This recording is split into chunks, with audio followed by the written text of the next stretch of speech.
গর্ভাবস্থায় মায়ের ভুল পজিশনে ঘুমানোর কারণে গর্ভের সন্তানের ক্ষতি হতে পারে। কি পজিশনে ঘুমালে ক্ষতি হতে পারে এবং কি ধরনের পজিশনে ঘুমানো উচিত সেই বিষয়ে কথা বলবো।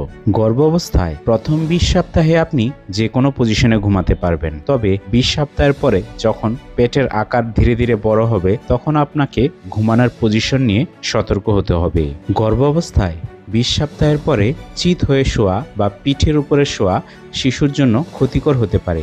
গর্ভবতী অবস্থায় 20 সপ্তাহের পরে যখন মায়ের পেটের আকার বেড়ে যায় তখন যদি আপনি চিত হয়ে ঘুমান, সেক্ষেত্রে জরায়ু ও শিশুর ওজন মায়ের শরীরের বড় শিরাকে চেপে ধরে। এতে শরীরের রক্ত সঞ্চালন কমে যায়, ফলে শিশুর রক্ত সরবরাহ কমে যায়, ফলে শিশুর অক্সিজেন সরবরাহ কমে যেতে পারে। তাছাড়া চিত হয়ে শোয়ার কারণে রক্ত সঞ্চালনের ব্যাঘাত ঘটার কারণে মায়ের মাথা ঘোরা, শ্বাসকষ্ট এবং রক্তচাপ কমে যেতে পারে। পেটের উপরে শোয়া বা উল্টো হয়ে শোয়া।